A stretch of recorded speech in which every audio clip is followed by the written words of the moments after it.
and this is kind of my philosophy, is sometimes when you're going through hard or bad or crazy stuff, like that was when they would kind of put it over here and forget about it for 2 hours and have more uplifting, happy, hopeful type music. And just, it wasn't pretending that it's not there, but it's a different way of dealing with life and what's going on, is take a break from it and kind of just lose yourself in this joyful, even sorrowful, but still joyful and hopeful music that was so much more uplifting.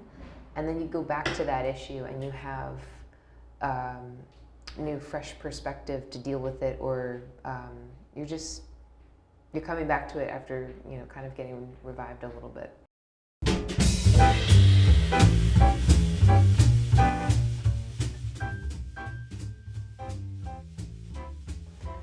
To me, it's the way that I cope with life and the challenges, and it's also just, some of it is just such pure joy, and like when you have the swing dancers going at it, and it's like, yeah, this is where I want to be. And although it happened so many decades ago, why can't I bring it back and let other people have that, you know, uninhibited joy and fun? And you know, you'll see people sometimes at tavern, like they're very timid.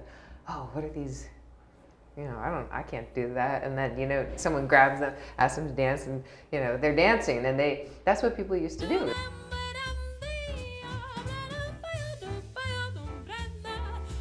It was like they weren't afraid to dance in public, and they weren't afraid what they looked like, because everyone was dancing and enjoying themselves. And I think that's an awesome thing, because so many people nowadays are intimidated because they won't look right, and it's like, who cares?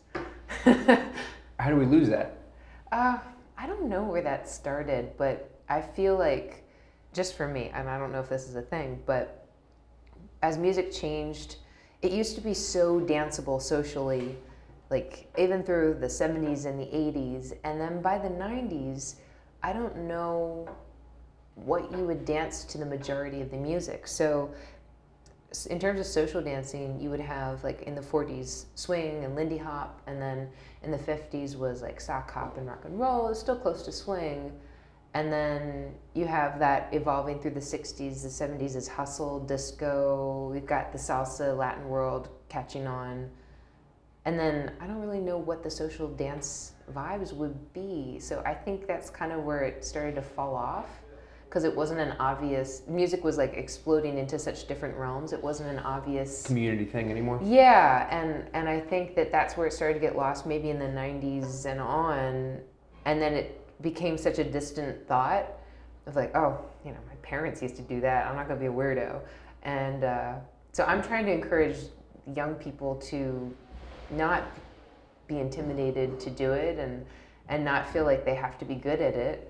It's not, social dancing is not competition dancing. It's fun. Fun. Yeah. It's supposed to be fun. It's, you know, all levels, you know, no pressure, no one's judging you, and it's so nice. The other thing I love about the culture of the 40s music scene is you can have a fella you don't even know walk up and ask you to dance. It's completely appropriate, G-rated. Like, you don't have to feel like, I don't know. I've been to clubs once or twice, and I just was like, oh, this is so uncomfortable.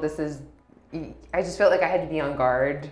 You know what I mean? Well, what do we lose? Do we lose the music that brought those situations, or do we lose the G-rated fellas?